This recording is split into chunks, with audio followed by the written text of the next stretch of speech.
नमस्कार मित्रांनो, माझे नाव सुकेश आहे. त्यावेळी माझे वय 25 वर्ष होते. मी नुकताच एका फर्निचरच्या शोरूममध्ये नोकरीला लागलो होतो. आमचे मालक चांगले स्वभावाचे होते. त्यांच्या घरी कधी-कधी कागदपत्र किंवा सामान पोहोचवायला मला जावं लागायचं.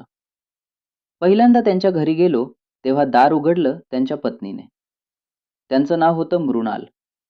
त्या अत्यंत साध्या पण आकर्षक व्यक्तिमत्वाच्या होत्या.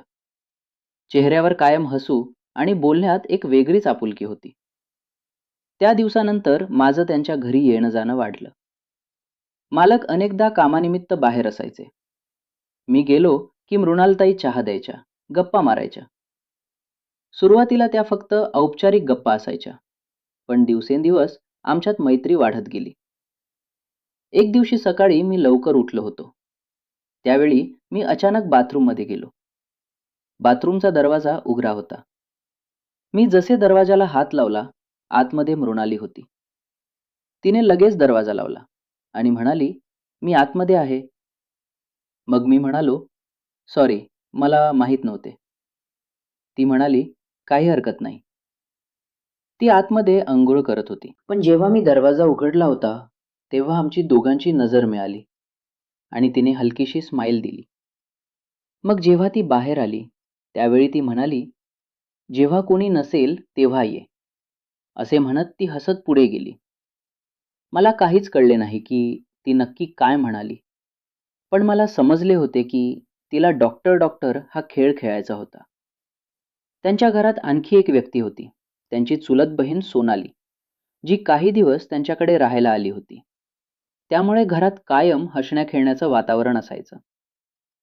एकदा मुसळधार पावसात मी कागदपत्र द्यायला गेलो. पाऊस इतका वाढला की मला तिथेच थांबावं लागलं. मृणालताईंनी गरम चहा दिला. आम्ही तिघे बराच वेळ गप्पा मारत बसलो. नंतर सोनाली तिच्या मैत्रिणीकडे गेली आणि घरात फक्त मी आणि मृणालताई उरलो. बाहेर पावसाचा आवाज, घरात शांत वातावरण. बोलता बोलता त्यांनी त्यांच्या आयुष्यातल्या काही अपूर्ण स्वप्नांविषयी सांगितलं. त्यांच्या डोळ्यात एकटेपणा स्पष्ट दिसत होता. त्या क्षणी मला त्यांच्याबद्दल सहानुभूती वाटली. त्यांनी हलकसं हसत विचारलं, "अमोल, आयुष्यात काही माणसं उशिरा भेटतात नाही का?" मी फक्त हसलो. त्या संध्याकाळी आम्ही खूप वेळ बोलत राहिलो. आमच्यात एक वेगळीच जवळीक निर्माण झाली. ती माझ्या जवळ आली. मी सुद्धा तिला आधार म्हणून मिठीत घेतले. आमची नजर एकमेकांकडे प्रेमाने भिडली.